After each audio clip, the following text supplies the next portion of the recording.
So what is known as a dihybrid cross? Breeding experiment conducted between two organisms with heterozygous conditions for two specific characters is referred to as a dihybrid cross.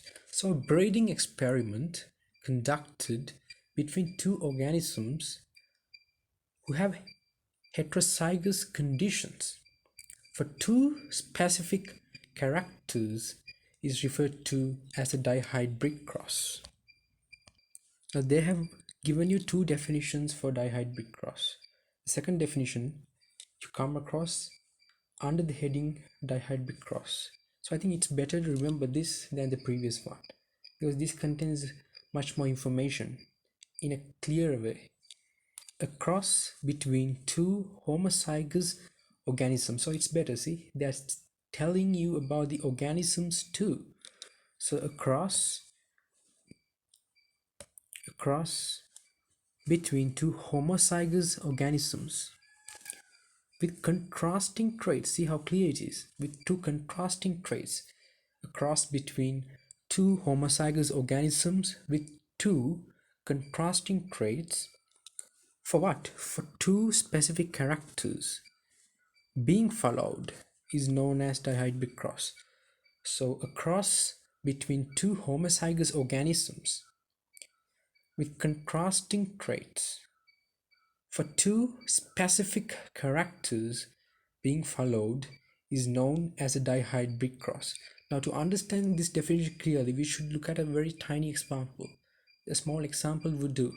If you really understand that example, you can construct this definition within that example and then remember this definition by picturing that example in your head. So not these things that I'm underlining, those particular words. When I mentioned about what a dihybrid is, I actually explained this example, but let's visit that again. So we have YY, capital Y, capital Y, capital R, crossed with simple y, simple y, simple r, simple r. So we have gametes, capital Y, capital R, simple y, simple r. So now, what can you see from this? Now let's talk about the organisms. This is a pure what? What do you see here? A pure yellow round-seeded plant. A pure yellow round-seeded plant. Who's this? A pure green wrinkled seeded plant. So you know how to get gametes, right? This can go with this can go with this, you know that, right? This can go with this can go with that. I don't explain those things here, but you can see how the gametes are formed. And you see the organisms that are being crossed. If you consider one, it is homozygous, right? To that characters, to the two characters, it's homozygous. Be it dominant, be it recessive. Here it's homozygous to the dominant characters. Here it's homozygous to the recessive characters. So this is parent 1 and this is parent 2.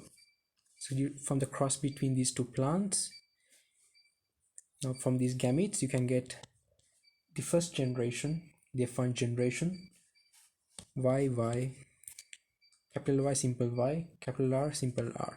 So you get yellow round seeds. So that's not much relevant, but this is how you get it. So now let's look at the definition again. Now as you saw, a cross between two homozygous organisms. Now we saw the two homozygous organisms. Remember the picture that I drew a moment before, and then read this definition. Listen to the definition with me, tell it along with me, try to recall along with that picture at your side.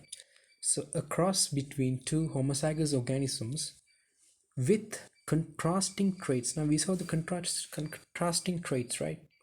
The yellow seeds, the yellow rounded seeds, and the other one, the green wrinkled seeds. So they are very contrasting traits, aren't they? For two specific characters. Now we saw two specific characters there, didn't we? What did we see?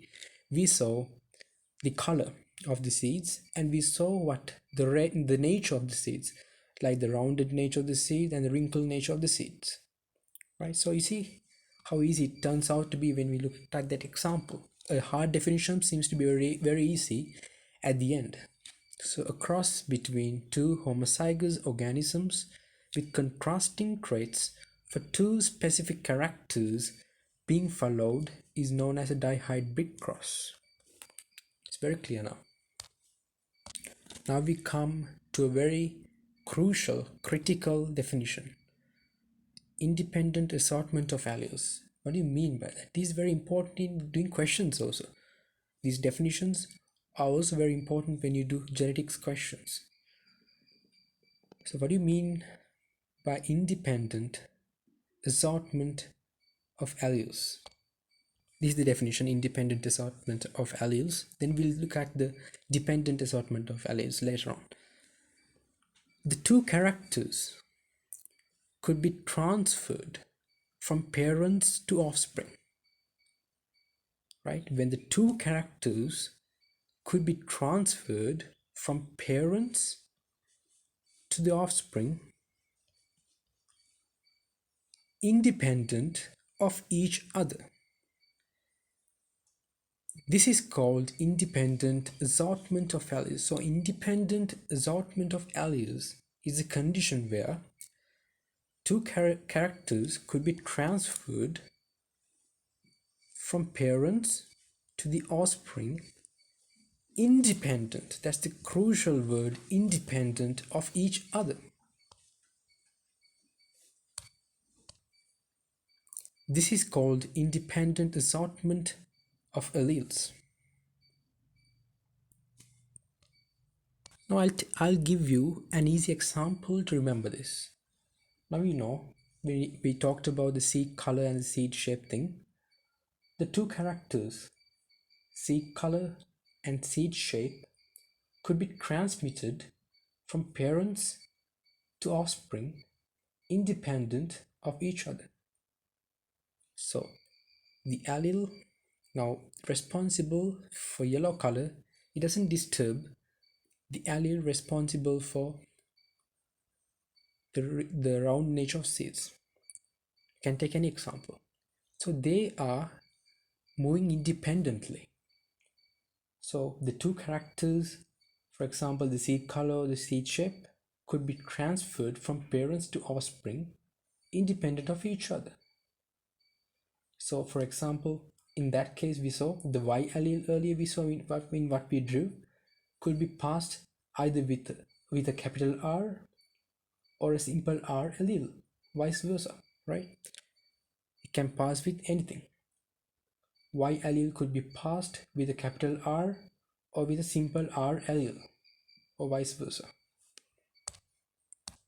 So as you can see, this capital Y can go with this capital R, or it can go with this simple R.